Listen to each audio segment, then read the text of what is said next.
नमस्कार। आलीदेखि थालीसम्म, गोठदेखि ओठसम्म आवाज बिनको आवाज यो हो कृषि टेलिभिजन। हामीसँग 24 घण्टा तपाईँको साथमा किसानसँग सीधा कुरा अन्तर्गतको कार्यक्रम हेलो किसानमा यहाँहरूलाई हार्दिक स्वागत छ। म हुँ असीम सापकोटा। आज पनि विविध सामग्रीहरूको साथमा यहाँहरूमाझ उपस्थित भइसकेका छौँ। यति बेला हामी कृषि टेलिभिजनको राष्ट्रिय च्यानल मार्फत हामी लाइभमा देशैभरि एकैसाथ प्रसारित भइरहेका छौँ भने हामीलाई हाम्रो अफिसियल फेसबुक पेज कृषि टेलिभिजन एचडीबाट पनि एकैसाथ हेर्दै हुनुहुन्छ, सुन्दै हुनुहुन्छ। यो जानकारी यहाँहरूलाई सुरुवातमै गराउन चाहन्छौँ।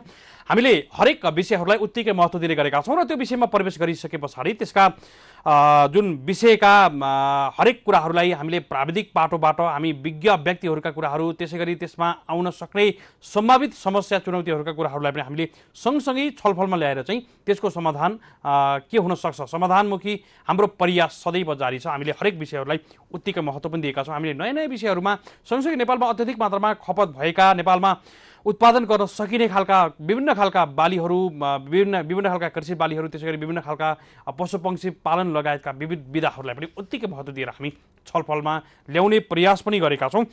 र यसै अन्तर्गत आज हामीले पहिला पनि उठाएको विषयलाई आज हामीले अलिकति फरक एङ्गलबाट उठाउने प्रयास गरेका छौँ। नेपालमा अग्रपङ्क्तिमा आउने निर्यातजन्यको, अग्रपङ्क्तिमा आउने चिया क्षेत्रको अवस्थालाई आज हामीले नजिकबाट निहाल्ने प्रयास गरेका छौँ। नेपालमा कोभिड-19 कारणले भएको लकडाउनले पनि निकै असर पारेको छ चिया क्षेत्रलाई भन्ने कुराहरू आइराखेको थियो र यद्यपि आजको अवस्था कस्तो छ र यसमा प्रत्यक्ष सरोकार राख्ने निकायहरूले कसरी लिएका छन् चिया क्षेत्रलाई भन्ने विषयलाई पनि आज हामीले सँगसँगै उठाउने प्रयास गरेका छौँ। नेपालमा करिब 156-57 वर्षको इतिहास बोकेको चिया क्षेत्र आज कुन अवस्थामा गुज्रेको छ र यसलाई हामीले थप व्यवस्थित र थप व्यावसायिक बनाउन सक्ने आधार हुँदै गर्दा पनि हामीले यसलाई थप स्वरोजगारमुखी बनाउन सकिन्छ भनेर पनि आज हामीले यो विषयलाई निहाल्ने प्रयास गरेका छौँ। करिब लामो इतिहास बोकेको चिया क्षेत्र आज धेरै जिल्लाहरूमा फैलिने क्रममा पनि रहेको छ। विशेष गरी इलाम लगायतका जिल्लाहरूबाट चिया क्षेत्रको सुरुवात भएको थियो र आज धेरै जिल्लाहरूमा फैलि पनि सकेको छ। करिब 1920 ताका तत्कालीन प्रधानमन्त्री जङ्गबहादुर राणाले चीन भ्रमणबाट फर्किँदा चिनिया जातको चियाको बिउ उपहार स्वरूप ल्याएर तत्कालीन चिनिया सम्राटबाट नेपालमा उपहार स्वरूप ल्याएको र सुरुवात गरेको हामीसँग इतिहास छ। र त्यसभन्दा पछाडि विभिन्न खालका आरोह अवरोहहरू, विभिन्न खालका समयलाई पार गर्दै आजसम्म पनि चिया क्षेत्र निरन्तर रूपमा आइराखेको छ र अग्रपङ्क्तिमा आएको छ। निर्यातजन्य बालीको अग्रपङ्क्तिमा आज पनि परिभाषित भएको छ चिया। त्यसैले आज हामीले नेपालमा अहिलेको चियाको अवस्थालाई कस्तो असर परेको छ र चिया क्षेत्रको अवस्थालाई विभिन्न सरकारी निकायहरूले कसरी हेरेका छन्, के तयारी गर्दैछन्, किसानलाई के असर पर्यो, त्यसै गरी चिया उद्योगीहरूलाई के कुराहरूमा असर परेको छ र यो समयमा निर्यातको लागि सहजीकरण भएको छ कि छैन अथवा निकै अप्ठ्यारो कुराहरू छ, अप्ठ्यारो समय छ। यति बेला चिया क्षेत्रलाई कसरी चाहिँ आजको समयले हेरेको छ भन्ने विषयमा पनि आज हामीले केन्द्रित हुँदै छलफल गर्ने प्रयासमा रहेका छौँ। हामी टेलिफोन लगाउने क्रममा रहेका छौँ। आज हामीले रिपोर्ट भन्दा पनि रिपोर्ट केही दिन पछाडि राख्नेछौँ। आज हामीले चियाका विभिन्न सेक्टरसँग जोडिएका व्यक्तिहरूसँग आज हामी कुराकानी गर्ने प्रयास गरेका छौँ। आज हामीले कार्यक्रमको सुरुवातमा नेपाल टी एसोसिएसनका अध्यक्ष कमल मैनालीसँग हामी कुराकानी गर्दैछौँ। आज चिया क्षेत्रले भोगिराखेको अहिलेको समस्या र यसलाई न्यूनीकरण गर्नको लागि एसोसिएसनले उठाएको आवाजहरू, त्यसै गरी व्यवसायहरूलाई प्रत्यक्ष रूपमा के कुराहरूमा असर परेको छ भन्ने कुरामा हामी उहाँसँग छलफल गर्छौँ। कमल मैनाली नेपाल टी एसोसिएसनका अध्यक्ष पनि हुनुहुन्छ। हामी उहाँसँग कुराकानी गर्ने प्रयास गरेका छौँ। उहाँलाई टेलिफोन लगाउने क्रममा पनि रहेका छौँ। त्यसैगरी हामीले भूमि व्यवस्था, कृषि तथा सहकारी मन्त्री, प्रदेश नम्बर 1 का राज्य मन्त्री रामबहादुर मगरसँग पनि हामी कुराकानी गर्ने प्रयास गरेका छौँ। उहाँलाई पनि केही समय पछाडि टेलिफोन लगाउनेछौँ। त्यसैगरी हामीले राष्ट्रिय चिया तथा कफी विकास बोर्डका कार्यकारी निर्देशक डाक्टर विष्णु भट्टराईसँग पनि हामी कुराकानी गर्ने प्रयास गरेका छौँ। हामी आज 3 जना व्यक्तित्वहरूसँग कुराकानी गर्ने प्रयास गरेका छौँ र हामीले बीचबीचमा अन्य प्रसङ्गहरू, चियासँग जोडिएका प्रसङ्गहरू पक्कै पनि यहाँहरूलाई राख्नेछौँ। हामी टेलिफोन लगाउने क्रममा पनि रहेका छौँ। हामीले सुरुवातमा नेपाल टी एसोसिएसनका अध्यक्ष कमल मैनालीज्यूलाई हामी टेलिफोन गर्ने प्रयास गरेका छौँ। चियाको तत्कालीन समयमा बडा हाकिम तथा जङ्गबहादुरका ज्वाइँ गगनराज सिंह थापा भए पछाडि विक्रम सम्वत 1920 मा इलाम चिया कमान र त्यसको 2 वर्षपछि झापाको फाँटमा सोक्तिम चिया कमानको स्थापनाबाट नेपालमा चिया खेतीको सुरुवात भएको हामीसँग इतिहास र तथ्याङ्क पनि छ। त्यही दशक जुन बेला दार्जिलिङमा पनि चिया खेती प्रारम्भ गरिएको थियो, जहानीय राणा शासनको अगाडि नेपालमा सुरुवाती अवस्थामा रहेको चिया उद्योग त्यति फस्टाउन भने सकेको थिएन। उता दार्जिलिङतिर भने चिया खेती तथा उद्योगहरू विस्तार हुँदै थिए, क्रमिक रूपले विस्तार पनि हुँदै थिए र विक्रम सम्वत 2007 सालको प्रजातन्त्र प्राप्तिपछि नेपालमा लगानीको वातावरण खुकुलो हुँदै गयो र यसको सकारात्मक प्रभाव चिया क्षेत्रमा पनि परेको हामीले इतिहास पाउँछौँ। फलस्वरूप विक्रम सम्वत 2016 सालमा झापा जिल्लाको रगी गया डाँडामा बधुकरण चिया बगानको नाममा निजी स्तरको पहिलो चिया बगान स्थापना भएको थियो। त्यस्तै सरकारी स्तरमा पनि विक्रम सम्वत 2023 साल असोज 23 गते नेपाल चिया विकास निगमको स्थापना भएको थियो र त्योभन्दा पछाडि विभिन्न आरोह अवरोहहरू पार गर्दै आजसम्म आएको छ र यसमा धेरै व्यवसायहरू संलग्न हुनुहुन्छ, धेरै श्रमिकहरू हुनुहुन्छ। चिया क्षेत्रमा प्रत्यक्ष अप्रत्यक्षमा लाखौँ व्यक्तिहरूको अहिले पनि संलग्नता छ र चिया क्षेत्र नेपालको निर्यातजन्य बालीको अग्रपङ्क्तिमा पनि यति बेला परिभाषित भइराखेको छ। हामीले यो जानकारी सँगसँगै चिया क्षेत्रले नेपालको लागि प्रत्यक्ष सामाजिक क्षेत्रमा, आर्थिक क्षेत्रमा लगायतका विभिन्न क्षेत्रमा पुर्याएको योगदानका कुराहरू पनि हामी सँगसँगै जोड्ने प्रयास गरेका छौँ।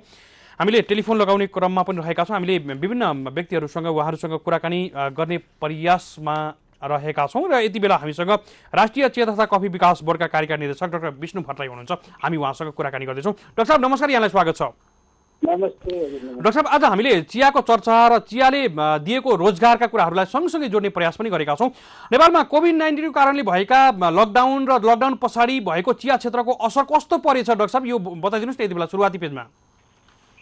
कोभिड-19 को असर केही हदसम्म सुरुमा भयो र अहिले जो कोभिड-19 को लकडाउनको सुरुवातमा गाडीहरू पनि खोल्न नसक्ने अवस्थामा थियो भने इलामको सन्दर्भमा इलाम सूर्योदय नगरपालिका को र राष्ट्रिय चिया तथा कफी विकास बोर्डको प्रत्यक्ष संबन्धमा एक हप्ताको लकडाउनको सुरुवातको एक हप्तापछि चाहिँ इलामको गार्डनहरू खोल्ने काम भयो भने त्यसको लगत्तै 1 महिनापछि चाहिँ झापाको जो गार्डनहरू खुलाउने काम भयो र जसले गर्दाखेरि लकडाउनको पिरियडमा लगभग 19 देखि 21 करोडको हाराहारीमा जति चियाको मूल्य पर्ने जति चियाको क्षति भएको अवस्थामा जो सरकारवालाहरूसँगको बसेर अन्तर्क्रिया गर्दा चाहिँ पाइएको छ। तर पनि एउटा के आयो भने कोभिडको आउनुको साथसाथै चिया क्षेत्रमा एउटा अपर्च्युनिटी पनि आयो भन्ने हिसाबले बारम्बार भनिरहेको छु पहिलेदेखि। किनभने अन्तर्राष्ट्रिय बजारमा नेपालको चियाको माग चाहिँ अत्यन्तै बढेको भएर अहिले चाहिँ आयोसम्मको रेकर्डमा चाहिँ नेपालको चिया सबभन्दा बढी मूल्यमा अन्तर्राष्ट्रिय बजारमा गएको छ र कोभिडले केही हदसम्म त असर पार्यो तर पनि त्यसलाई चाहिँ म्यानेज गर्दै नेपालको चिया क्षेत्रलाई अगाडि बढाउने काम भइरहेको छ। अब जस्तो डाक्टर साहब यो बीचमा अलिकति असर त पर्यो पक्कै पनि, अब आत्तिनु भएन, सबै क्षेत्रलाई असर परेको छ भन्ने कुरा त रह्यो नै। यद्यपि चिया क्षेत्रका श्रमिकहरूको बीचको समस्या थियो, अहिले त्यो समस्याहरू त आएको छैन नि डाक्टर साहब है? चिया क्षेत्रका श्रमिकहरूको समस्या अलिकति आएको छैन। बिचमा अलिकति हाम्रो झापाको चिया क्षेत्रका श्रमिकहरूको अलिकति कुरा उठेको थियो र अस्ति मात्र जिल्ला प्रशासन कार्यालयका सिडिओ अफिस जिल्ला प्रशासन कार्यालय नै चिया तथा कफी विकास बोर्डको क्षेत्रीय कार्यालयका प्रतिनिधि र विभिन्न चिया उत्पादन सङ्घ, चिया व्यापारी सङ्घ लगायत सम्पूर्ण मजदुर युनियनका साथीहरू सबै बसेर चाहिँ यो लकडाउनको टाइममा जुन समस्या आएको थियो यसलाई पनि एउटा समझदारीमा गइसक्नु भएको छ। अब हामीले यसलाई स्वरोजगारको पाटोसँग जोड्दै गर्दा डाक्टर साहब हामीले धेरै व्यक्तिहरूलाई रोजगार दिन सक्ने र एउटा बलियो आधार अहिले पनि चिया क्षेत्रले धेरै रोजगार दिएको छ प्रत्यक्ष अप्रत्यक्ष रूपमा पनि। यो समग्र रूपमा हेर्दै गर्दा चाहिँ अब अरू जिल्लाहरूमा पनि बिस्तारै चिया क्षेत्र फस्टाउँदै गरेको, विस्तार हुँदै गरेको अवस्थामा चाहिँ अहिले अब थप रोजगार दिन सक्ने आधार बोकेको बाली हुन सक्छ डाक्टर साहब चिया क्षेत्रले अहिलेको अवस्थामा चाहिँ हामीले आकलन गर्दा? एकदम चिया क्षेत्र चिया विशेष गरेर चिया बाली भनेको कस्तो बाली हो भने जो नेपालमा जो एक्सपोर्टेबल कम्युनिटी जसले आर्थिक समृद्धि आर्थिक समृद्धिको सँगसँगै रोजगार, यो अहिले कोभिडको टाइममा जो इन्टरनेसनल क्राइसिस, रोजगारको क्राइसिस भएको बेलामा रोजगारका सम्भावनाहरू बोकेको कुराको हो, जसले हामीले नेपालको जो पूर्व मात्र नभएर पश्चिमी भेगको एरियामा पनि चिया क्षेत्र विस्तार गर्न सक्ने र सँगसँगै इकोनोमिक डेभलपमेन्ट, आर्थिक समृद्धिको कुरो त छँदैछ र यसमा चाहिँ इम्प्लोइमेन्ट जेनेरेसन, जो हाम्रो रोजगार सिर्जना गर्नको लागि पनि अत्यन्तै सम्भावना बोकेको क्षेत्र हो। अब अहिले निर्यातको समस्या बिचमा हामीले छलफल पनि गरेका थियौँ। डाक्टर साहब, यहाँले पनि भन्नुभएको थियो जस्तो अहिले निर्यात गर्न त समस्या पनि होला, जस्तो निर्यात गर्दै गर्दा अथवा अरू देशहरूमा पनि लकडाउन छ, विभिन्न खालका कारणहरूले गर्दा निर्यातमा चाहिँ कस्तो समस्या आइराखेको छ डाक्टर साहब अहिले चाहिँ? अहिले निर्यातमा लकडाउनको सुरुमा अलिकति समस्या इन्डियाको बढी अलिकति लकडाउनले गर्दाखेरि अहिले चाहिँ निर्यातमा कुनै समस्या छैन। नेपालमा अलिक सबभन्दा राम्रो के भएको छ भने अन्तर्राष्ट्रिय जो बजारमा चिया उत्पादन गर्ने देशमा चाहिँ 30 देखि 40% चिया उत्पादनमा गिरावट आएको थियो भने हाम्रोमा चाहिँ त्यो हामीले लकडाउनकै टाइममै हामीले गार्डन खोलेको भएर त्यति हदसम्म गिरावट नभएको हुनाले हाम्रो माग चाहिँ इन्टरनेसनल मार्केटमा अहिले व्यापक छ र अहिले एक्सपोर्टको लागि, निर्यात गर्नको लागि कुनै समस्या छैन। हाम्रा चियासँग रिलेटेड जो उद्योगी हुनुहुन्छ उहाँ चाहिँ अत्यन्तै अहिले निर्यातको पाटोमा लिएर कुनै समस्या छैन र उहाँ चाहिँ खुसीले हुनुहुन्छ। जस्तो बिचमा चाहिँ भारतीय व्यापारीहरूले, व्यवसायीहरूले चाहिँ नेपाली चियाको मूल्य डाउन गर्न अथवा अरू अखडाहरू बेला बेलामा थाप्ने र मूल्य गिराउने खालका कुराहरू आउँछन्, बेला बेला हरेक वर्ष आउँछन् भन्ने सुनिन्छ। यसमा कतिको आधिकारिकता छ डाक्टर साहब? यसमा अब यस्तो छ, भारतको चाहिँ दार्जिलिङको, विशेष गरेर दार्जिलिङको चियाको सङ्ग्रह हो। दार्जिलिङको चियालाई भारतको जो विशेष गरेर दार्जिलिङ, आसामको चियालाई के डर छ भने नेपालको चिया अन्तर्राष्ट्रिय बजारमा चाहिँ गयो भने नेपालको चिया भारतको तुलनामा एकदम क्वालिटीको छ। कारण के छ भने नेपालको चाहिँ योङ बुसहरू छन्, बुस जो प्लान्ट छ एकदम योङ छन् भारतको कम्पेयरमा, जसले गर्दा क्वालिटीमा पनि नेपाली चियाको क्वालिटी चाहिँ राम्रो छ। र यदि नेपाली चिया विदेशीको मुखमा परिसकेपछि चाहिँ उनीहरूले चाहिँ डिमान्ड चाहिँ नेपाली चियाको हुन्छ। किनभने कारण के छ भने यसमा एउटा क्लाइमेटिक कन्डिसन छ, हाम्रो हिमाली देशको चियाहरू अर्थडक्स चिया छ र यसले चाहिँ उनीहरूलाई इन्डियालाई जहिले पनि डर, जो भारतको त्यसमा डर के छ भने यदि नेपाली चिया फ्रिक्वेन्टली इन्टरनेसनल मार्केटमा गयो भने हाम्रो चियाको डिमान्ड चाहिँ कम हुन्छ भन्ने चाहिँ उहाँहरू चाहिँ विभिन्न खालका प्रोपागन्डाहरू इन्डियामा राख्ने लोकल पत्रिकाहरूमा छपाउने गर्नुहुन्छ। यो एउटा के भने बिजनेसको कम्पिटिसनको पाटोमा भएको कुरो र गभर्मेन्ट अफ इन्डियाले पनि यसमा केही एक्सन लिएको छैन र जबसम्म आधिकारिक हिसाबले सरकारी पाटोबाट कुनै पनि एक्सन हुन्छ त्यसमा हामीले त त्यसको पछि जान्न हुन्न भन्छु म। र एउटा बिजनेसम्यानले आफ्नो बिजनेसलाई फस्टाउनको लागि आफ्नो लोकल लेभलमा प्रोपागन्डा अपनाउने कुरो आफ्नो ठाउँमा छ। तर पनि के छ भने हामी क्वालिटीमा छन्, हामी क्वालिटीको रक्षण गर्छौँ र जहिलेसम्म हाम्रो चिया चाहिँ क्वालिटीमा डिटर्माइन हुन्छ त्यसको लागि क्वालिटीको माल भइसकेपछि हाम्रो चाहिँ इन्टरनेसनल मार्केटमा इजिली जान सक्छ।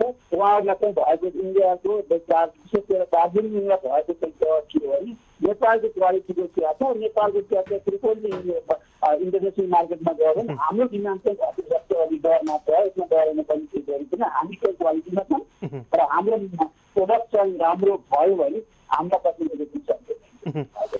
डाक्टर साहब, अब अर्को प्रसङ्ग, जस्तो यो समयमा राष्ट्रिय चिया तथा कफी विकास बोर्डले चाहिँ विशेष गरी अहिले हामी चियाको कुराकानी गरिरहेका छौँ, चिया क्षेत्रको लागि चिया किसान, त्यसै गरी चिया उद्योगी, चिया व्यवसायीहरू, समग्र प्रत्यक्ष रूपमा चियासँग जोडिएका व्यक्तिहरूलाई अब चिया क्षेत्रको विस्तार र प्रवर्धनको लागि, व्यावसायिक मिसनको लागि अहिले नयाँ कार्यक्रम केही तयारी गरेको अवस्था छ डाक्टर साहब?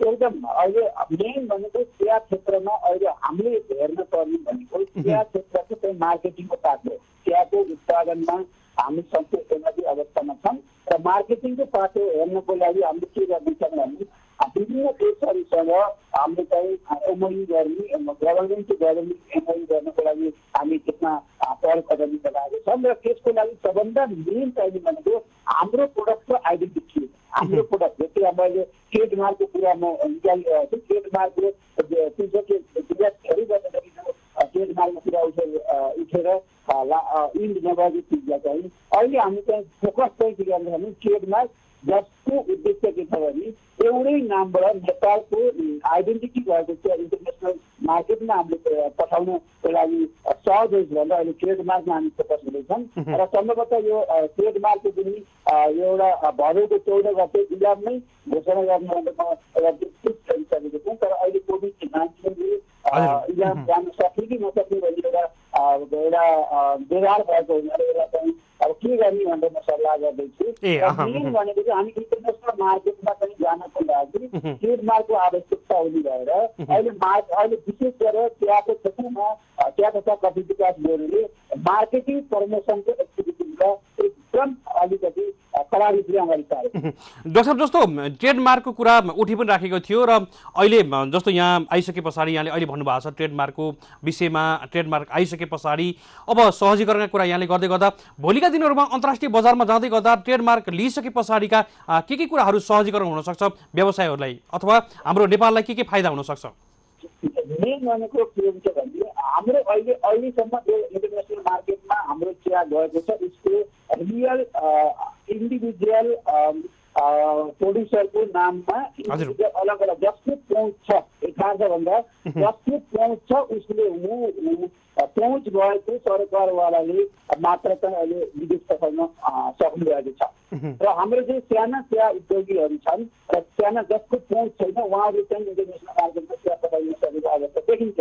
र ट्रेडमार्क भइसकेपछि के हुन्छ भने अब गभर्मेन्ट ट्रेडमार्क भनेको नेपालको टी नेपाली चिया भन्दा चाहिँ हामीले एउटा आइडेन्टिटी दिन्छन्। आइडेन्टिटी दिइसकेपछि त्यसमा के हुन्छ मेन भनेको क्वालिटीको क्राइटेरिया हुन्छ। हाम्रो बोर्डले चाहिँ निर्देशिका बनाएको छ र निर्देशिका बनेको के छ भने त्यसमा कुन क्राइटेरियाबाट हामीले चाहिँ चिया प्रोडक्सन गऱ्यौँ भने त्यसले चाहिँ ट्रेडमार्क काउन्टिङ भन्ने निर्देशिका अनुसार छ र त्यसमा आइसकेपछि सबै त्यो निर्देशिकाभित्र गाइडलाइन्सभित्र आएको जति पनि चिया हुन्छ त्यसको चाहिँ एउटै त्यो क्वालिटीको हुन्छ र नेपालको लोगो ट्रेडमार्कको लोगो लाएर चिया चाहिँ एक्सपोर्ट हुन थाल्छ। र त्यसले के देखाउँछ भने सानादेखि ठुलासम्म र पहुँच हुनेदेखि पहुँच नहुनेसम्म र सम्पूर्ण चिया उत्पादक जो लाग्नु भएको चियासँग सम्बन्धित जो प्रोडक्सनमा लाग्नु भएको सबैको पहुँच चाहिँ इन्टरनेसनल मार्केटमा इजिली हुन सक्छ। र जसले गर्दा हाम्रो प्रोडक्सन जस्तो इन्डियाले के भन्छ भने दार्जिलिङ टी भन्दा त्यस्तो भने हामीले पनि अब के भन्नु भने नेपाल टी भन्दा चाहिँ नेपालको नाममा नेपालको लोगो लागेको चिया चाहिँ सक्छन्। यसले गर्दा के हुन्छ भने मार्केटिङ गर्न चाहिँ अत्यन्तै सहज हुन्छ र बोर्डले पनि अब कसैको इन्डिभिजुअल चियाको नाम दिन पर्दैन कि नेपालको लोगो नेपालको चियाको पनि मार्केट प्रमोसनमा एक्टिभिटी गरेर अगाडि लानु बोर्डलाई त्यो पनि एउटा युनिफर्मिटी प्रोडक्सनलाई क्वालिटी युनिफर्मिटी र क्वालिटीको प्रोडक्सनलाई इन्टरनेसनल मार्केट प्रमोसन गर्नको लागि अब बोर्डले विभिन्न एक्टिभिटीहरू चाहिँ अगाडि बढाउनेछ। अब डाक्टर साहब, हामीले आर्थिक समृद्धिका कुराहरू, हामी सामाजिक क्षेत्रमा पारेको असर र चिया क्षेत्रले दिएको योगदानका कुराहरू हामी सँगसँगै जोड्दै गर्दा हामीले 156-57 वर्ष इतिहास बोकेको चिया क्षेत्रको एउटा अनुसन्धानको पाटोबाट र आज व्यावसायिक विस्तारको हिसाबबाट हेर्ने भने हामी कतिको सफल मान्न सक्छौँ डाक्टर साहब आजको समयसम्म चाहिँ? अनुसन्धानको पाटोमा अनुसन्धान र आजको व्यावसायिक विस्तारको पाटोबाट, दुईटै पाटोबाट मेन कुरो भनेको चिया क्षेत्रमा अनुसन्धानको काम चाहिँ अत्यन्तै कम छ नेपालमा। र मैले के बुझ्दैछु भने जबसम्म हामीले क्वालिटी प्रदर्शन गर्ने कुरो हो त्यसले विभिन्न सिनारी हेर्दाखेरि प्रत्येक चियामा होस् चाहे अरू एग्रिकल्चर क्रपमा होस् अनुसन्धानको अत्यन्तै आवश्यकता हुन्छ र अनुसन्धानको पाटो अत्यन्तै विक छ नेपालको परिवेशमा हेर्दा। र मैले अब यसमा के प्लानिङ गरेको छु भने आइसकेपछि हामीसँग बोर्डसँग अनुसन्धान गर्ने छ तर पनि हामीसँग के भन्छ अहिले सिनारी हेर्दा मेन पावरको र अरू अनुसन्धानका जो क्राइटेरियाहरू र धेरै भएको हुनाले हामीले अहिले के गर्नेछौँ भने नेपाल कृषि अनुसन्धान परिषद र नेपालका जो विभिन्न युनिभर्सिटीहरूसँग एमओयू गरेर बोर्ड र युनिभर्सिटी बोर्ड र नार्सको संयुक्त उसमा चाहिँ हामी चाहिँ भेराइटीदेखि लिएर क्वालिटीका प्यारामिटरहरूदेखि लिएर क्वान्टिटीका प्रोडक्सनमा कसरी त्यसलाई चाहिँ बढाउन सकिन्छ भने प्रोडक्टिभिटीको प्यारामिटरमा पनि हामीले रिसर्चको एक्टिभिटी अगाडि सार्ने भन्दा चाहिँ हामी एमओयूको कन्सेप्टमा चाहिँ जानेछौँ। डाक्टर साहब एउटा जिज्ञासा छ यहाँलाई, मैले यो विषयमा म पनि जानकारी कन्फ्युजन छु। नेपालको चियाको परीक्षण समेत भारतमा गरिने भएकाले गुणस्तरको विषय पछाडि यो स्वाभाविक हो विषय उठ्नु, र हामीले गुणस्तरीय मापन गर्ने मेसिन नेपालमा ल्याउन सकिँदैन भनेर एकजना मित्रले जिज्ञासा गर्नुभएको छ। यो गुणस्तरीय मापन चाहिँ नेपालमा हुन्छ कि हुँदैन डाक्टर साहब अहिले चाहिँ हाम्रो चियाको चाहिँ? मापन भनेको ल्याब टेस्ट हो। हजुर। र यो के छ भने ल्याब टेस्ट पहिले इन्डियाबाट मात्र ल्याब टेस्ट गराएर चाहिँ बाहिर पठाउने भने इन्डिया मात्र अथराइज थियो। र अहिले हामीले के पहल गरिसक्यो, हाम्रा अगाडि पनि गरिसकेको छ भने नेपालको चाहिँ ल्याबबाट टेस्ट गराएकोलाई चाहिँ इन्टरनेसनल मार्केटमा मान्यता दिएर विदेश पठाउन मिल्ने भनेर चाहिँ डिएफटिक्युसी हाम्रो खाद्य नियन्त्रण विभाग छ, त्यसको ल्याबले चाहिँ टेस्ट गरेको चियालाई चाहिँ एक्सपोर्ट गर्न चाहिँ पाउनु पर्छ भनेर चाहिँ हामीले चाहिँ इन्डियासँग भइसकेको छ। र यसमा लगभग फाइनल पोहोरबाट भएको 1 वर्षको लागि थियो यो जुलाईसम्म, जुलाईमा डेट फिक्स थियो।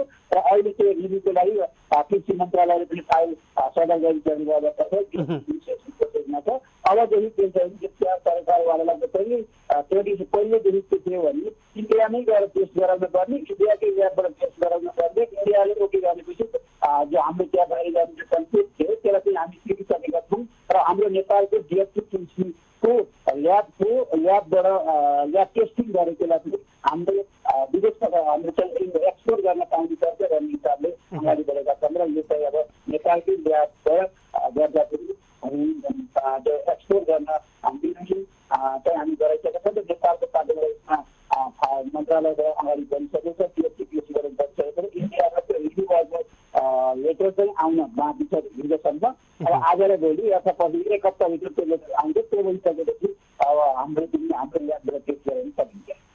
हुन्छ डाक्टर साहब, अन्तिम खण्डमा छौँ। यति बेला आम किसान वर्ग त्यसै गरी चियासँग प्रत्यक्ष संलग्न भएका आम व्यक्तिहरूलाई केही भन्न चाहनुहुन्छ सन्देशको रूपमा यहाँले? म खास विशेष गरी चिया क्षेत्रसँग जो लाग्नु भएको छ उद्योगीहरू अथवा प्रड्युसरहरू, उहाँलाई मेरो के विनम्र अनुरोध के छ भने नेपालको चियाको इन्टरनेसनल मार्केटमा डिमान्ड बढिरहेको छ। र यो परिवेशमा र अहिले डिमान्ड बढेको देशमा हामीले चाहिँ के कुरो छोड्न हुन्न भने हामी क्वालिटीको प्रोडक्सन गर्नको लागि एकबद्धता भएर लाग्नुपर्ने हुन्छ। र हामी क्वान्टिटीमा मात्र भरोसा नगरौँ कि हामी क्वालिटीमा भरोसा गरौँ र क्वालिटीको प्रोडक्सन गर्नको कुरा अगाडि लाग्यौँ भने हामी चाहिँ अवश्य पनि इन्टरनेसनल मार्केटमा इजिली जान सक्छौँ। र हाम्रो चियाको डिमान्ड चाहिँ दिगो रूपमा हुनसक्छ। र सबैले इमान्दारीतापूर्वक क्वालिटी चिया उत्पादन गर्ने कुरा हामी लाग्यौँ भने हामीलाई चाहिँ चिया क्षेत्रबाट निराश हुन पर्दैन भन्न चाहन्छु। हुन्छ डाक्टर साहब, निकै महत्त्वपूर्ण विषयमा जानकारी गराइदिनु भयो। केही पर्यो भने हामी फेरि पनि यहाँलाई सम्पर्क गर्नेछौँ केही दिन पछाडि भन्दै अहिले विशेष महत्त्वपूर्ण कुराकानीमा जुटिदिनु भएकोमा आभार भन्दै बिदा गर्न चाहन्छौँ। नमस्कार। हजुर, हामीले बिदा गरिसकेका छौँ। हामीसँग हुनुहुन्थ्यो राष्ट्रिय चिया तथा कफी विकास बोर्डका कार्यकारी निर्देशक डाक्टर विष्णु भट्टराई हुनुहुन्थ्यो। हामी उहाँसँग छलफल गर्दैथ्यौँ नेपालको आजको चियाको अवस्था सँगसँगै हाम्रो अनुसन्धानको पाटोबाट हामी कतिको सफल छौँ, त्यसै गरी हाम्रो व्यावसायिक विस्तारको पाटोबाट हेर्दा हामी आजसम्म कुन रूपमा आएका छौँ र नेपालको निर्यातजन्य बालीको अग्रपङ्क्तिमा आएको र वैदेशिक मुद्रा आर्जन गरेको चिया क्षेत्र आज नगदे बालीको रूपमा अगाडि बढेको छ। र यो कोभिड-19 कारणले गर्दा निर्यात क्षेत्रमा परेको असर, त्यसै गरी अहिले यो समयमा परेका चियासँग संलग्न हरेक व्यक्तिहरूलाई कस्तो असर पारेको छ र राष्ट्रिय चिया तथा कफी विकास बोर्डले चाहिँ यसको सहकार्यको लागि के गर्दैछ भन्ने विषयमा हामीले उहाँसँग महत्त्वपूर्ण कुरामा केन्द्रित हुँदै थियौँ। उहाँले यो ट्रेडमार्कको यो नेपालको ब्रान्डको कुराहरू, ब्रान्डिङ हाम्रो नेपालको भएको छ, यो लोगो चाहिँ आइसकेको छ भन्ने कुराहरूमा पनि उहाँले जानकारी दिनुभएको छ। हामी यो विषयमा केही दिन पछाडि हामी रिपोर्टसहित फेरि पनि यहाँहरू माझ नयाँ कुराहरू, यो लोगोका फाइदाहरू, हामीले ट्रेडमार्क लिँदै गर्दाका फाइदाहरू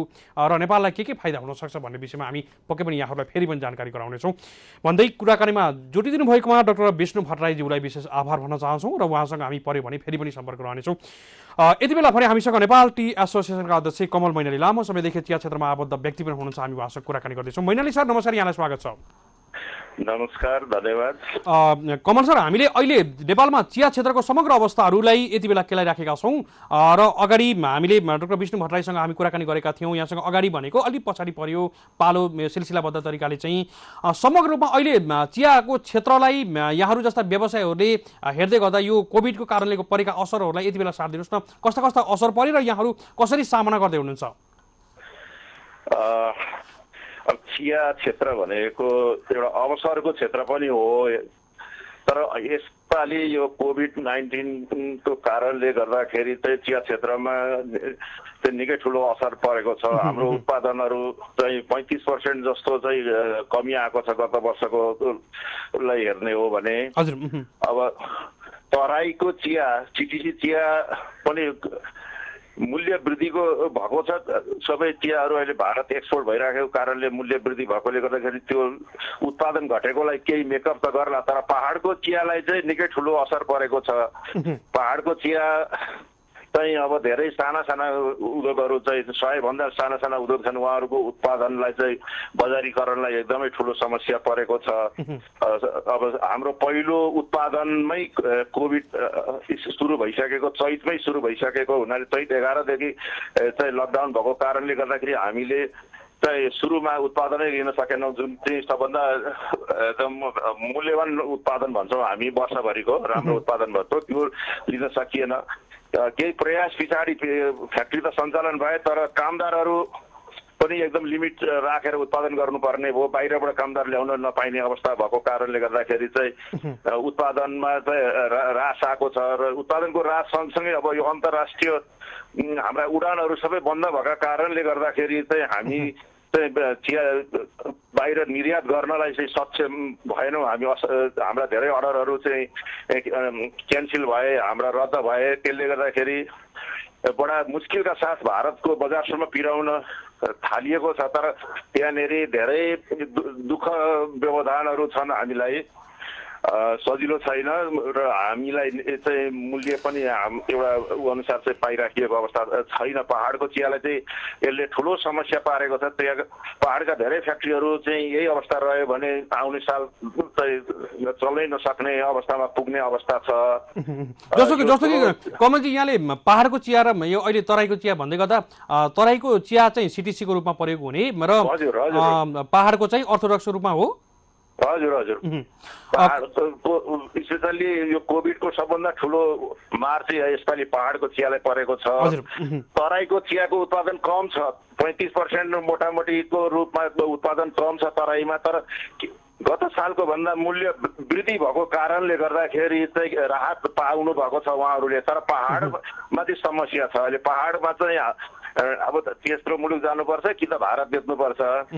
भारतै लान पनि समस्या छ। तेस्रो मुलुक चाहिँ अब साना साना क्वान्टिटीमा राम्रो प्रिमियम क्वालिटी चियाहरू सबै बाइयर अब हवाईजहाजबाट पठाउनु पर्ने हुन्छ। ती चाहिँ सबै अर्डरहरू क्यान्सल भएका छन् र हाम्रा धेरै राम्रो राम्रो चियाहरू पनि हामीले कौडीको मूल्य भनौँ न एउटा साह्रै सस्तो उसमा चाहिँ भारतमा लगेर बेच्नुपर्ने अवस्था छ। जस्तो कि सर अहिले, जस्तो कि कमल सर, अहिले हामीले छलफल गर्दै गर्दा एउटा जिज्ञासा पनि आएको छ। जिज्ञासालाई यहाँलाई नै इङ्गित गरेको हुनाले म केही समय पछाडि आउँछु। जस्तो अहिले टी एसोसिएसनमा चाहिँ कति जति व्यवसाय हुनुहुन्छ यहाँहरू अहिले? हामी त अहिले यसमा त अहिले धेरै त छैनौँ, हामी 50 जना जति मात्रै सदस्य छौँ। हजुर, हामी चाहिँ यो नेपाल टी एसोसिएसन 10 वर्ष अगाडिसम्म धेरै सक्रिय थियो। बिचमा त्यस्तै नेतृत्वको कारणले गर्दा चाहिँ अलिकति निष्क्रिय भयो र हामी 1 वर्षदेखि मात्रै अलिकति सक्रिय भएर फेरि आएका छौँ नयाँ नेतृत्वको साथमा।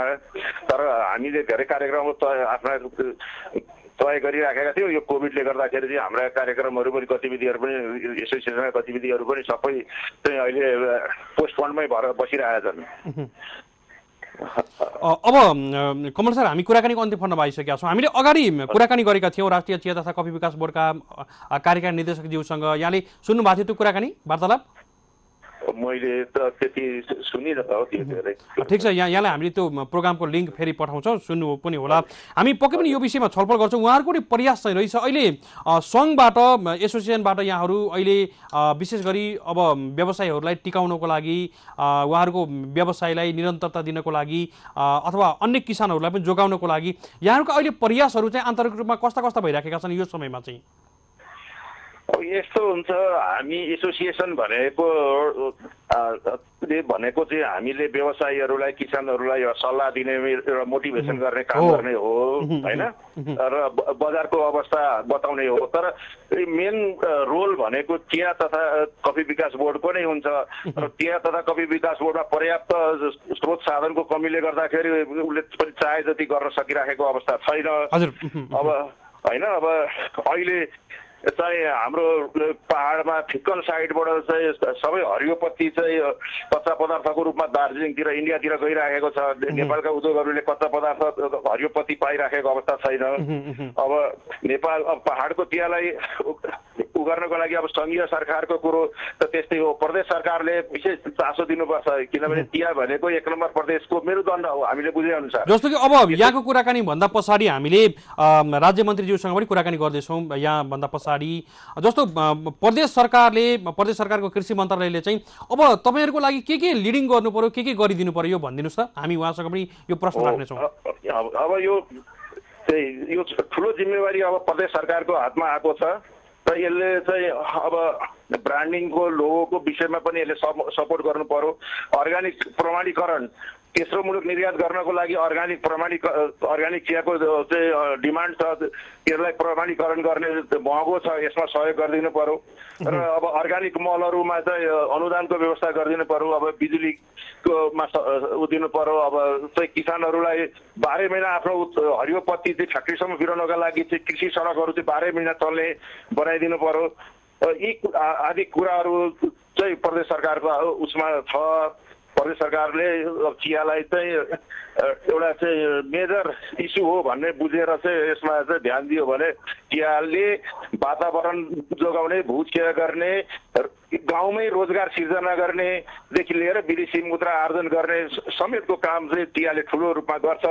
र नेपालको टी इन्डस्ट्रीले निर्यात गर्दैछ, आयातलाई प्रतिस्थापन गरेर निर्यात गरेर विदेशी मुद्रा आर्जन गर्ने एकदमै धेरै थोरै वस्तुमध्ये चिया एउटा हो भन्ने सरकारले बुझेर यसलाई चाहिँ केही गरिदिनु पर्यो। अहिलेसम्म सरकारको चाहिँ यसमा खासै दृष्टि पुगेको छैन जस्तो हामीले महसुस गरेका छौँ। हामीलाई त्यति सरकारले ध्यान पुर्याएर सहयोग नगरेको हो कि यसलाई किन चाहिँ यस्तो गरिएको हो, अलिकति हामी यसमा चिन्तित छौँ। कमलजी, हामी कुराकानीको अन्तिम खण्डमा आइसकेका छौँ। यति बेला चिया क्षेत्रमा लाग्ने आम किसान वर्ग, त्यसै गरी सरकारवाला व्यक्तिहरूलाई केही भन्न चाहनुहुन्छ सन्देशको रूपमा यहाँले सटिकमा? यसमा कोभिड सधैँ रहँदैन न, यो चाहिँ कोभिडलाई हामी परास्त गर्नेछौँ र नेपालको चियाको भविष्य राम्रो छ। अहिले हामीले दुःख पाएका होलाौँ, आउने दिनहरू हाम्रा राम्रा छन्। हामीले किसानले गुणस्तरको पत्ती उत्पादन गर्नु पर्यो। कारखानाले चाहिँ गुणस्तरको चिया उत्पादन गरिदिनु भयो भने हाम्रो चिया निर्यात हुन्छ, सबैलाई यसले भलो गर्छ भन्ने चाहिँ म सन्देश दिन चाहन्छु। हुन्छ कमलजी, निकै महत्त्वपूर्ण विषयमा यहाँले जानकारी गराइदिनु भयो, आफ्नो कुरा जस्ताको तस्तै सार दिनुभयो, सटिकमा भए पनि हामी आभारी छौँ। यहाँलाई कृतज्ञ ज्ञापन गर्दै बिदा गर्न चाहन्छौँ। नमस्कार। धन्यवाद। हजुर, हामीले बिदा गरिसकेका छौँ। हामीसँग नेपाल टी एसोसिएसनका अध्यक्ष कमल मैनाली हुनुहुन्थ्यो, हामी उहाँलाई बिदा गरिसकेका छौँ। उहाँले भने जस्तै यो प्रदेश सरकारको अब भूमिका आइसकेको छ र राष्ट्रिय चिया तथा कफी विकास बोर्डले पनि अभिभावकत्वको चाहिँ रोल खेल्नु पर्यो र उहाँहरूका पनि सीमित समस्या होलान् भन्ने खालका कुराहरू उहाँले साटेर बिदा भइसक्नु भएको छ। कुराकानीमा जुटिदिनु भएकोमा कमलजीलाई विशेष आभार भन्न चाहन्छौँ। हामीसँग अरू पनि विषयहरू रहेका छन्, तर कार्यक्रममा पालो भएको छ। छोटो विश्रामभन्दा पछाडि खण्डमा पुनः आउँछौँ, हामीसँगै रहनुहोला।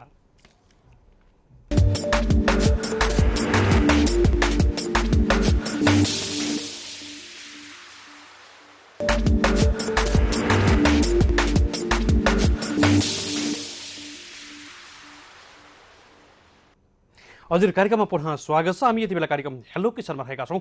कृषि टेलिभिजनको राष्ट्रिय च्यानल मार्फत हामी लाइभमा एकैसाथ देशैभरि प्रसारित भइरहेका छौँ भने हामी यति बेला हाम्रो अफिसियल फेसबुक पेज अर्थात् कृषि टेलिभिजन एचडीबाट पनि हामी एकैसाथ लाइभमा यहाँहरूमा प्रसारित भइरहेका छौँ। यहाँहरू धेरैले हेर्दै हुनुहुन्छ र विभिन्न खालका प्रतिक्रियाहरू पनि दिइराख्नु भएको छ। र यति बेला असीम सापकोटाले यहाँहरूलाई साथ दिइराखेको छु। आज हामीले नेपालमा अग्रपङ्क्तिमा आइराखेको अर्थात् निर्यातजन्य बालीको अग्रपङ्क्तिमा आइरहेको चिया र चिया क्षेत्रको आजको अवस्था र चिया क्षेत्रको भविष्यसँगै चिया क्षेत्रबाट हामीले नेपालले पाएको समृद्धका कुराहरू सँगसँगै जोडिरहेका छौँ। आज हामीले नेपालमा चियाको अनुसन्धानको पाटोबाट, व्यावसायिक विस्तारको पाटोबाट र अन्य सामाजिक स्तर उठाउने पाटोबाट हेर्ने भने चियाको आजको अवस्था कस्तो छ भन्ने विषयलाई हामीले सँगसँगै जोड्ने प्रयास गरेका छौँ। यसमा प्रत्यक्ष रूपमा सरोकार राख्नुभएका विभिन्न व्यक्तित्वहरूको अनुभव पनि हामीले यति बेला साट्ने प्रयास गरेका छौँ। हामीले कार्यक्रमको सुरुवातमा राष्ट्रिय चिया तथा कफी विकास बोर्डका कार्यकारी निर्देशक डाक्टर विष्णु भट्टराईसँग हामी कुराकानी गरेका थियौँ। नेपालमा समग्र चियाको अवस्थाको त्यसै गरी राष्ट्रिय चिया तथा कफी विकास बोर्डले अहिलेको यो समयमा खेलेको कार्यको भूमिका कस्तो रह्यो र कस्तो हुनुपर्ने थियो भन्ने विषयमा पनि हामी उहाँसँग छलफल गरेका थियौँ। उहाँले धेरै कुराहरू जानकारी गराउनु भएको छ र अहिले भर्खरै मात्रै नेपालको ट्रेडमार्क जुन चिया क्षेत्रको लागि, चियाको विकासको लागि, चियाको मार्केटिङको लागि, चियाको ब्रान्डिङको लागि पनि यसले निकै महत्त्वपूर्ण भूमिका खेल्छ भन्ने खालको सन्दर्भ पनि हामी उहाँसँग छलफल गरेका थियौँ। त्यसै गरी हामीले नेपाल टी एसोसिएसनका अध्यक्ष कमल मैनालीसँग पनि हामी कुराकानी गरेका थियौँ। उहाँले चिया क्षेत्रमा निकै समस्या भएको, व्यापारी व्यवसायीहरूलाई असर परेका कुराहरू, कोभिड-19 कारणले गर्दा नेपालमा भएको लकडाउन, त्यसै गरी अन्य देशहरूमा भएको लकडाउन र अहिले हामी प्रत्यक्ष रूपमा बजारको लागि चाहिँ भारतीय व्यापारीहरूको मात्रै भर पर्नुपर्ने अवस्थाले गर्दा मूल्यहरूमा परेका असरहरूका कुराहरू सँगसँगै दुःख पाएका कुराहरूमा पनि हामी उहाँले केन्द्रित हुँदै जानकारी गराउनु भएको थियो भने हामीले अब टेलिफोन लगाउने क्रममा रहेका छौँ। हामीले भूमि व्यवस्था, कृषि तथा सहकारी मन्त्रीसँग राज्य मन्त्रीसँग हामी कुराकानी गर्ने प्रयास गरेका छौँ। प्रदेश नम्बर 1 का कृषि राज्य मन्त्रीसँग हामी कुराकानी गर्ने प्रयास गरेका छौँ। उहाँलाई टेलिफोन लगाउने क्रममा पनि रहेका छौँ र हामीले चियाको विकास प्रबन्धनका कुराहरू सँगसँगै हामीले जोडिराखेका छौँ र राज्य स्तरबाट किसान र चिया क्षेत्रमा लागेका व्यवसायहरूले यति बेला के मागिराखेका छन्, के छ उहाँहरूको अप्ठ्यारो भन्ने विषयमा हामी उहाँहरूको आवाज सुन्ने काममा पनि हामी केन्द्रित भइरहेका छौँ। हामीलाई यति बेला सामाजिक सञ्जालबाट हेर्दै गर्दा केही प्रतिक्रियाहरू हामीले लिन चाहन्छौँ र हामीले कन्ट्रोल रुममा रहनुभएका प्राविधिक मित्रहरूलाई यति बेला हामीले कृषि राज्य मन्त्री, प्रदेश नम्बर 1 का कृषि राज्य मन्त्री रामबहादुर मगरज्यूलाई टेलिफोन लगाउनको लागि पनि मैले आग्रह गरेको छु र केही जिज्ञासाहरू हामीलाई प्राप्त भइरहेका छन्। यति बेला तुलसीराम भुषालजीले एउटा जिज्ञासा राख्नु भएको छ। उहाँले टी एसोसिएसनको विषयमा उहाँले जिज्ञासा राख्नु भएको रहेछ। टी एसोसिएसन व्यापारीहरूको एक सङ्गठन हो, तर चिया व्यवसायीहरूका थुप्रै चुनौतीहरू छन्। अनुसन्धानको पाटाहरूमा पनि माग उठाएको छैन, सुन्नमा आएको छैन। यो नाम मात्रैको एसोसिएसन हो कि काम पनि गरेको छ भनेर निकै गहकिलो जिज्ञासा राख्नु भएको छ। हामीले यो विषयमा अगाडि प्राप्त गरेको भए हामीले कमल मैनालीज्यूलाई हामीले यो विषयमा कुराकानी गर्थ्यौँ। यति बेला भने हामीसँग भूमि व्यवस्था, कृषि तथा सहकारी मन्त्रालयका कृषि राज्य मन्त्री, प्रदेश नम्बर 1 का कृषि राज्य मन्त्री रामबहादुर मगरज्यू हुनुहुन्छ। हामी उहाँसँग कुराकानी गर्दैछौँ। मन्त्रीज्यू नमस्कार, यहाँलाई स्वागत छ। नमस्कार मन्त्रीज्यू, आज हामीले नेपालको समग्र चिया क्षेत्रको अहिलेको अवस्थालाई नियाली पनि राखेका छौँ। सामाजिक स्तरबाट, त्यसै गरी अनुसन्धानको पाटोबाट र व्यावसायिक विस्तारको पाटोबाट आजको समयसम्म चियाको अवस्थालाई नियाली पनि राखेका छौँ।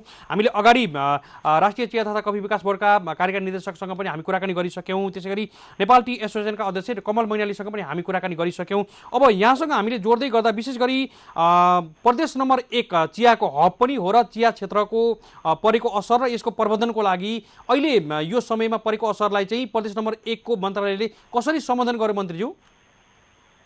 अब हामीले सबैभन्दा पहिले यो कोभिड-19 कोरोना महामारीको सन्दर्भमा चिया क्षेत्रमा परेको असरलाई खास गरी चाहिँ हामीले यो चिया क्षेत्रमा जबमा साथी के अरे त्यहाँ चिया किसानहरूले चिया टिप्नै पाउनु भएन फर्स्ट क्लासको सन्दर्भमा हामीले त्यसलाई चियामा चाहिँ राहतको व्यवस्था भनौँ हामीले गऱ्यौँ। त्यो चाहिँ झापातिरको किसानले बढी पाउनुभयो तराई क्षेत्रको, किनभने उहाँहरूले त्यो बेला टिप्न सक्नु भएन।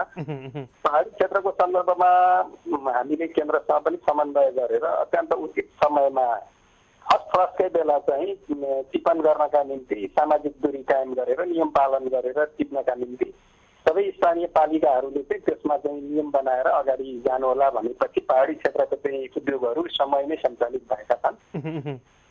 त्यसैले त्यो बेलाको हिसाबले हामीले पहाडी क्षेत्रमा जति सञ्चालन भए समयमा चाहिँ निकासी भएन। त्यो त विश्व परिस्थिति नै त्यस्तै भएकोले भएन, तर अहिले चियाको निकासी राम्रै भएको छ। त्यसैले पहाडी क्षेत्रमा भएको उत्पादनले पनि राम्रै बजार पाएको छ। यद्यपि मूल्यको हिसाबमा तल पर्यो होला, तर चिया नेपालमै उब्रिने परिस्थिति अहिलेसम्म बनेन। जस्तो मन्त्रीज्यू अहिले निर्यात गर्न समस्या त छैन नि है? निर्यातको पठाउनको लागि चाहिँ सुरुमा केही समस्या थियो र यो समस्या चाहिँ अब कतिपय चाहिँ केन्द्र सरकार र स्थानीय सरकारको हिसाबले पनि समस्या देखिएको होला, खास गरी भारतमा चाहिँ त्यो देखियो। र हामीले पछिबाट विभिन्न निकायसँग के अरे अनुरोध गरेर सहकार्य गरेर चाहिँ पछि अहिले निर्यात सुचारू छ। र अहिले खास गरी तराईको चिया त अलिक महँगाइमा बिकेको र त्यो उहाँहरूले कतिपय चाहिँ गुणस्तर नभएको चिया पनि निकासी गर्न सफल हुनु भएको छ, उहाँहरूले राम्रो मूल्य पाउनु भएको छ, यद्यपि यो मात्रा थोरै हो। र पहाडी क्षेत्रको चियाका सन्दर्भमा उहाँहरूले भने जस्तो तेस्रो मुलुकमा जाँदा जति मूल्य पाउँथ्यो त्यति पाउनु भएन होला, तर बजारको इन्डियन बजारको चाहिँ अहिले तत्काल हामीले समस्या देखेका छैनौँ र यो निकासी भइरहेको छ। मन्त्री, अब अर्को प्रसङ्ग, जस्तो अर्ग्यानिक प्रमाणीकरणको हिसाबले प्रदेश सरकारले छुट्टै खालको यो प्रमाणीकरण गर्न सक्ने प्रावधान रहन्छ, जस्तो व्यवसायहरूले माग पनि गर्नुभएको थियो आर्थिक हिसाबले। उहाँहरूले माग गरेको र हाम्रो चाहिँ परिस्थिति अलिकति हाम्रो सरकारी नियम कानुन अलिक फरक छ। नेपालमा पनि प्रमाणीकरण गर्ने तरिकाहरू छन्, तर उहाँहरूको प्रमाणीकरण गर्ने उहाँहरूले माग गर्ने चाहिँ के छ भनेदेखि संसारमा नाम चलेका चाहिँ प्रमाणित गर्ने संस्थाहरू मार्फत प्रमाणीकरण गर्न। अब नेपालबाटै प्रमाणित गरेको कुरा मान्यता दिलाउने हो भने त्यसलाई त्यति गाह्रो छैन। हामीले त्यसलाई चाहिँ प्रदेश सरकारले सहयोग गर्ने गरी बजेटको व्यवस्था पनि गरेको छ। तर जहाँसम्म विदेशतिर प्रमाणीकरण गर्ने चाहिँ कतै अमेरिकन संस्था, कतै जापानिज संस्था र कतै अस्ट्रेलियन संस्थाहरू छन्, उनीहरूको चाहिँ खर्च ठुलो आउने र त्यसको व्यवस्थापन चाहिँ सरकारले उचित मात्रामा गर्न सकेको छैन र सरकारले फेरि अर्को संस्थालाई मान्यता दिएर त्यो प्रमाणित गर्ने भन्ने कुरा पनि केन्द्रमा कुनै नियम नबनेको हुनाले पनि त्यसलाई गाह्रो छ। प्रक्रिया चाहिँ त्यो अलिक गाह्रो हुने रहेछ। हाम्रो स्तरबाट गरिदिन चाहिँ सक्ने परिस्थिति, तर यसोदेखि हामी त्यो थाल्छौँ। मन्त्री, अब जस्तो हामीले 155, 56, 57 वर्षको इतिहास बगेको चिया क्षेत्रको आजसम्म आउँदा यो व्यावसायिक रूप हामीले विस्तारको रूप हेर्दा चाहिँ कतिको सफल रहेछौँ जस्तो लाग्छ मन्त्रीज्यू यहाँ आफैलाई पनि, किनकि यहाँ आफै चियासँग जोडिनु पनि भएको छ। मलाई के अनुमान छ भनेदेखि सरकारको 6-7वटा चिया बगान थियो र त्यहाँ केही उद्योगहरू थिए। हजुर, यथार्थमा चिया भनेको चाहिँ 32-35 सालबाट मात्रै व्यावसायिक रूपमा सुरु भएको हो। हजुर, र अहिले आइपुग्दाखेरि चिया क्षेत्र छिटो विस्तार भएर त्यसले अगाडि चाहिँ व्यावसायिक रूप लियो। कुनै बाली अन्य बाली भन्दा चाहिँ बढी लियो भन्ने म किन ठान्छु भने अहिले पनि 100 भन्दा बढी उद्योगहरू अझ एउटा नगरपालिकामै 60 भन्दा बढी उद्योग भएको र औद्योगिकरण चाहिँ कृषि बालीबाट गर्न सकिन्छ भनेर स्थापित बाली चाहिँ चिया नै हो। त्यसैले यसले व्यावसायिकता लिएको छ, यसले चाहिँ औद्योगिकरणको स्वरूप ग्रहण गरिसकेको छ। तर यसको क्षेत्रफल चाहिँ अब बढी पानी पर्नुपर्ने अनि चाहिँ मनसुनी वर्षा चाहिँ बढी आधारित हुनुपर्ने र चिसो हावापानी बढी जरुरी हुने भएकोले नेपालको सबै ठाउँमा गाह्रो छ। त्यसैले 1 नम्बर प्रदेशमा मात्रै 79% चिया उत्पादन हुन्छ। यो त यहाँलाई जानकारी छँदैछ। र हामीले यो काम गर्नका निम्ति यो 10-15 वर्षभित्रै चाहिँ हाम्रोमा साह्रै ठुलो धेरै मात्रामा उद्योगको स्थापना भयो। यसमा सरकारी सहयोग भयो होला, कतिपय चाहिँ गैर सरकारी संस्थाहरूले सहयोग गरे होलान्।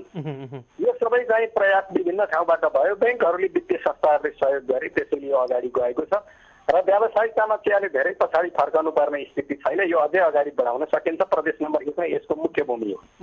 तर यसलाई अब भने जति सबै स्याहार चाकर पुर्याउने, भने जति विस्तार गर्ने र भने जति नै विदेशमा बजारको व्यवस्थापन गरिदिने काम, खास गरी पहाडी अर्थोडक्स चियालाई, त्यो चाहिँ अहिले पनि त्यति सजिलो भएको छैन। हामीले भारतको एकलौटी बजारमा निर्भर हुनु परेको छ। हामीले विभिन्न देशलाई समेत हाम्रो चियाको गुणस्तर र हाम्रो चियाको लोगो र गुणस्तरबाटै प्रमाणित गरेर अगाडि बढ्ने हो भने संसारभर हाम्रो चियाको बजार राम्रै छ भन्ने मैले ठान्छु। जस्तो कि मन्त्रीज्यू हामीले अगाडि कुराकानी गर्दा राष्ट्रिय चिया तथा कफी विकास बोर्डका कार्यकारी निर्देशक डाक्टर साहबले कुराकानी गर्दै गर्दा ट्रेडमार्कको कुरा ठ्याक्कै अहिले आइसकेको छ। यसलाई हामीले लन्चिङ गर्न मात्रै बाँकी छ। अब यसबाट चाहिँ अन्तर्राष्ट्रिय बजारमा पनि सजिलो हुन्छ, सहजीकरण हुन्छ भन्ने कुरा उहाँले पनि गर्नुभएको थियो। जस्तो यो ट्रेडमार्क भइसके पछाडि चाहिँ भोलिका दिनहरूमा हाम्रो बजार अझै फराकिलो हुने सुनिश्चित छ मन्त्रीज्यू? एकदम छ। यसमा चाहिँ हामीले दुई पक्षीय काम, जस्तो एउटा चाहिँ ट्रेडमार्क लन्च गर्ने कुरा र चियाको अक्सन सेन्टर नै सञ्चालन गरेर नेपालबाटै चिया बेच्न चाहिँ संसारभरका चाहिँ व्यापारीहरूलाई बोलाउने कुरा। यति दुईटा कुरामा हामीले अगाडि जान सक्नुपर्छ। यसमा चाहिँ नेपाली चियाको परिचय भनेको ट्रेडमार्क नै हो। त्यसमा हामीले केन्द्रले त्यसलाई चाहिँ अगाडि बढाइसकेकोले त्यसलाई हामी औपचारिक रूपले अब घोषणा गरेर जाने परिस्थिति एकै ठाउँबाट मिलाउनु पर्छ भन्ने ठाउँमा छ त्यो हुन्छ। र अब चियाको अहिलेसम्म हामी कहाँ ल्याक रहेको कुरा चाहिँ अनुसन्धानको कुरा हो। चियाको 150 वर्ष भन्दा बढीको इतिहास भयो, तर सुरुमा रोपिएको इलाम चिया बगान, इलाम सदरमुकाम नजिकैको बगानमा कति धेरै जात छन् र त्यसबाट कति बढी नयाँ क्लोन बनाउन सकिन्थ्यो भन्ने कुराको चाहिँ अब कुनै औपचारिक निकाय गठन गर्न सकिएन। अहिलेसम्म नाक लगायतको कुनै संस्थाले पनि त्यसलाई औपचारिक अध्ययनको विषय भनेर बनाउन नसकेको कारणले गर्दाखेरि हामीले हाम्रा जातहरू, हाम्रो पहिचान मात्र होइन, हाम्रा नेपाली जातहरू सहित अगाडि जाने कुरालाई चाहिँ अहिले सजिलो बनिसकेको छैन। त्यसलाई चाहिँ हामीले व्यवस्थापन गर्नु। मन्त्रीज्यू, हामी अन्तिम खण्डमा छौँ। जस्तो चिया क्षेत्रको लागि यहाँ आफै पनि चियामा प्रत्यक्ष संलग्न हुनुहुन्थ्यो र यो विषयको लागि पक्कै पनि यहाँबाट धेरै किसानहरूले आशा पनि गरेका छन्। अन्तिममा छौँ, केही भन्न चाहनुहुन्छ यहाँले? अब हामीले चिया क्षेत्रलाई विस्तार गर्ने गरी कार्यक्रम राखेकै छौँ। त्यसरी नै चिया उद्योगहरूलाई जहाँ चाहिँ साना उद्योगहरू स्थापना गर्न सकिन्छ त्यसलाई पनि सहयोग गर्ने अहिले पनि के अरे हाम्रो तर्फबाट बजेट राखेकै छौँ। अनुसन्धान गर्ने सन्दर्भमा केन्द्रसँग मिलेर गर्ने भन्ने गरी र नार्कसँग यसलाई सम्झौता गरेर अगाडि बढ्न सकिन्छ भन्ने चाहिँ हाम्रो चाहिँ चिया तथा कफी विकास बोर्डसँग पनि सल्लाह भएको छ। हामीले त्यसलाई पनि अगाडि बढाउनेछौँ। त्यो बाहेक हामीले चियालाई चाहिँ एउटा विशिष्ट बालीको रूपमा निकासीयोग्य वस्तु मध्ये पहिलो, प्रदेश नम्बर 1 को पनि यो निकासीको पहिलो वस्तु नै हो। त्यसैले यसलाई निकासीयोग्य वस्तुको रूपमा सरकारी मान्यता प्राप्त गरेर अहिले भारतीय मात्रै बजारलाई चाहिँ विभिन्न हिसाबले डाइभर्ट गर्न सक्ने अरू तेस्रो मुलुकको बजारहरू खोजी गरेर त्यसलाई प्रवर्धन गर्ने काममा पनि त्यति नै लाग्दछ। हाम्रा चाहिँ चुनौती हुन्, त्यो सबै कुरालाई पुरा गर्नका निम्ति त्यसबाहेक चिया क्षेत्रमा लागेको किसानहरूलाई अर्ग्यानिक उत्पादनमा पनि हामीले प्रेरित गर्नु छ। त्यो अर्ग्यानिक बनाउने सन्दर्भमा पनि व्यवस्थित गर्नका लागि सरकारी कार्यक्रमहरू क्रमशः हामीले अगाडि लान्छौँ। अब प्रदेश नम्बर 1 मा त चिया तथा कफी विकास बोर्ड प्रदेश स्तरको छैन। हामीले कामको सुरुवात गरेर चियालाई विशेष बालीको रूपमा जे पहिचान भएको छ त्यसलाई व्यवस्थित गर्ने काममा अब खुरुखुरु अगाडि बढ्ने चाहिँ हामीले कार्यक्रमहरू ल्याउँछौँ। हुन्छ मन्त्रीज्यू, निकै महत्त्वपूर्ण विषयमा जानकारी गराइदिनु भयो र यहाँहरूका अरू कार्यक्रमहरूमा पनि शुभकामना र चिया क्षेत्रको लागि यहाँले अझै अनुसन्धानको पाटोबाट अरू पाटोबाट व्यावसायिक रूपमा अगाडि विस्तार गर्नको लागि अझै लाग्नुहुनेछ, हामीले यो पनि महसुस गरेका छौँ र विशेष शुभकामना सहित यहाँलाई कृतज्ञ ज्ञापन गर्दै बिदा गर्न चाहन्छौँ। नमस्कार। धन्यवाद। हजुर, हामीले बिदा गरिसकेका छौँ मन्त्रीज्यूलाई। हामीसँग यति बेला हुनुहुन्थ्यो भूमि व्यवस्था, कृषि तथा सहकारी राज्य मन्त्री, प्रदेश नम्बर 1 का राज्य मन्त्री रामबहादुर मगरजी हुनुहुन्थ्यो। हामी उहाँसँग विशेष गरी प्रदेश स्तरको कार्यक्रम सँगसँगै चिया क्षेत्रलाई प्रदेश नम्बर 1 को मन्त्रालयले हेरेको अवस्था कस्तो छ र यो हरेक विषयहरूमा अनुसन्धानको पाटोबाट हाम्रो व्यावसायिक पाटोहरूबाट चाहिँ मन्त्रालयबाट के सहयोग भयो भने चाहिँ किसानहरू अथवा चिया क्षेत्र अझै उक्सिन सक्छ भन्ने खालका सन्दर्भहरू उहाँसँग जोडेका थियौँ। उहाँलाई कुराकानीमा जोडिदिनु भएकोमा हामी विशेष आभार भन्न चाहन्छौँ र हामीले केही दिन पछाडि चियासँग सम्बन्धित एउटा विशेष रिपोर्ट र विशेष छलफलसहित हामी फेरि पनि आउनेछौँ। यो समयमा हामीले हाम्रा अतिथिहरूलाई स्टुडियोमा ल्याउन नसक्ने अवस्थामा पनि गाह्रो भइरहेको छ। हामीले त्यसैले पनि हामी टेलिफोनबाट नै यस्ता विषयहरूलाई छलफलमा ल्याइराखेका छौँ र पक्कै पनि हामीले कार्यक्रमलाई अझै परिमार्जित गराउनेछौँ र यस्ता खालका विषयहरूलाई हामीले प्रत्यक्ष नेपाली नागरिकहरूका रोजगारसँग जोडिएका विषयहरू र रोजगारलाई अझै स्वरोजगारको पाटोबाट हेर्दै गर्दा चाहिँ धेरैलाई रोजगार दिन सक्ने क्षेत्रहरूलाई अझ हामीले ब्रोड रूपमा उठाउने प्रयास पनि गरेका छौँ। आजको श्रृङ्खलाको समय भने यतिमै सीमित भएको छ, अर्थात् आजको समय सकिएको छ। आज हामीले विशेष गरी चिया क्षेत्रमा रहनुभएका विभिन्न व्यक्तित्वहरूसँग हामी कुराकानी गऱ्यौँ र यो विषय अझै अपुरो भयो भने हामी केही दिन पछाडि उठाउनेछौँ। यहाँहरूलाई यो पनि विश्वास दिलाउँदै हामीलाई टेलिभिजनको माध्यमबाट हेर्नुहुने यहाँहरू सम्पूर्ण विशेष आभार भन्न चाहन्छु। त्यसै गरी हामीलाई सामाजिक सञ्जालको माध्यमबाट हेर्नुहुने यहाँहरू सम्पूर्ण पनि विशेष आभार भन्दै यति बेला हाम्रो कार्यक्रममा अतिथिको रूपमा रहनुभएका हाम्रा विभिन्न व्यक्तित्वहरूलाई पनि विशेष आभार भन्दै असीम सापकोटा पनि यहाँहरूको माझबाट बिदा हुने अनुमति माग्छु। जय कृषि जय किसान, समृद्ध कृषि नेपालको सानो हेर्दै गर्नुहोला कृषि टेलिभिजन। नमस्कार।